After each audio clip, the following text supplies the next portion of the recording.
Today I am changing out a water pump and the serpentine belt on my 2003 Chevy Venture. Got my water pump here, looks pretty simple. And then it comes with the gasket.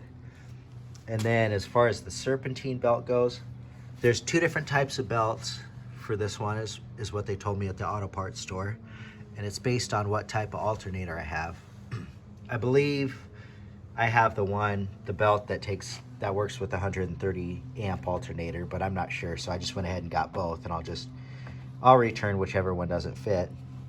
And then last but not least, I got a little bit of gasket maker for my water pump as well. The first thing I did was remove the negative off of the battery, so that way it doesn't accidentally somehow start while I'm working on this. And then the second thing I'm going to do here is I got a 10 millimeter socket. I'm going to go ahead and remove this little plastic piece here.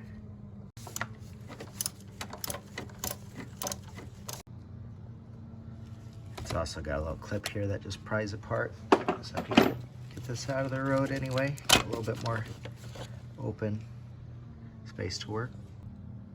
Now on the front of the pulley for the water pump, there's 4 bolts on here, and they take a 10 millimeter socket. I'm going to go ahead and break those loose before I remove the belt. So I'm hoping that the belt will hold the pulley tight while I break these bolts loose. No, it's not. It's just spinning. Okay, I'm going to have to figure out another way to hold the pulley still.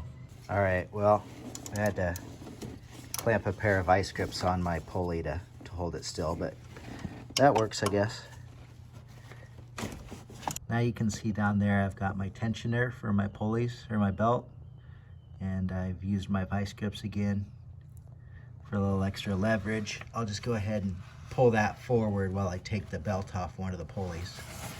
Not sure if I'll be able to hold the camera and remove the belt. Well, I got it loose, and now I'm just gonna pull the belt off of there. All right, so I was able to remove that belt off that pulley, and now it just comes loose. I can take it off the water pump too, and I'll finish taking those bolts off.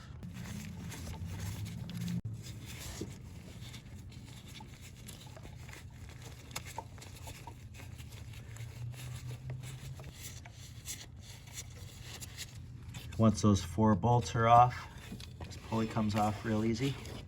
When we take this water pump off, a bunch of antifreeze is going to leak out. So there's 2 different ways we could do this. I guess the proper way would be to go under the radiator and drain out all of the antifreeze before we start this.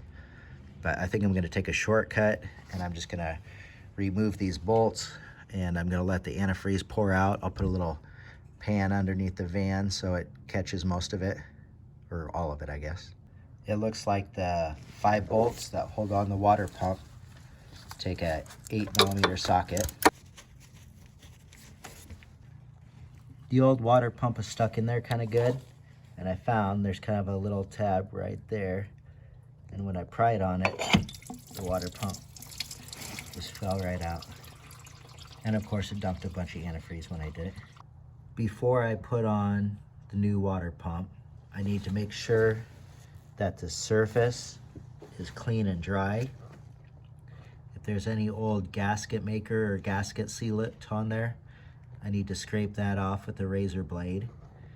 And at the same time, I need to make sure that I don't get any junk inside so it gets in the engine. Like, I don't want to get any junk in there. It turns out that I did have some chunks of old gasket stuck on, so I'm using my screwdriver to scrape the old chunks off. Make sure our surface is nice and clean before we put on that new gasket. Now on the directions for this, it says that you're supposed to let it dry in there for an hour before you completely tighten up the water pump. And then you're supposed to wait 24 hours before you refill it with fluids. I guess I'm not sure if it's even completely necessary. It's probably not necessary. You could probably just, as long as you got that surface nice and clean, you could probably just put this gasket on, but I'm not completely sure. I know one thing that's really nice about using this stuff is that you can kind of stick your gasket into place and it doesn't fall off while you're trying to put it on.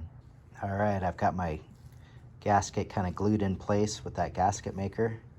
Got a thin layer on the top and the bottom of it.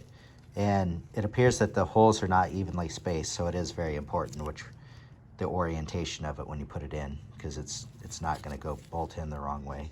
Actually, now I see a little triangle. That triangle must indicate that it's the top. Now with these 5 bolts that attach it, it's very important that we don't completely tighten one before the others are tightened. You want to kind of tighten them evenly so the water pump goes on nice and straight and doesn't leak.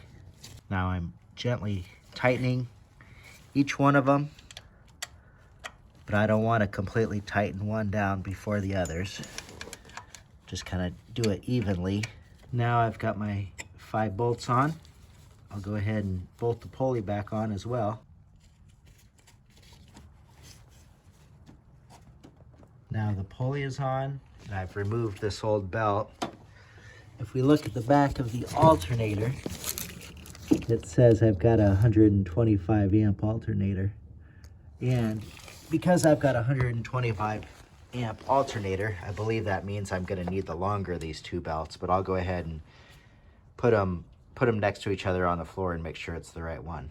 And it's pretty nice. We've got this diagram on this plastic piece that shows exactly how the belt snakes through all the pulleys. All right, so I've got my belt snaked through, and I'm gonna do the same thing I did to take it off. I'm gonna pull on my vice grips to release the tension off the tensioner, and then I'm gonna go ahead and push the belt around the sidler pulley. So now it's been 24 hours. I allowed the gasket maker sealer silicone to harden up before I started it up.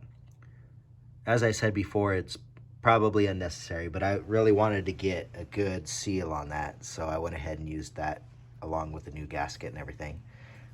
There's one more final thing to do, and that is to fill the system with antifreeze. And on these cars, you got to open these little valves. It takes a little 7mm.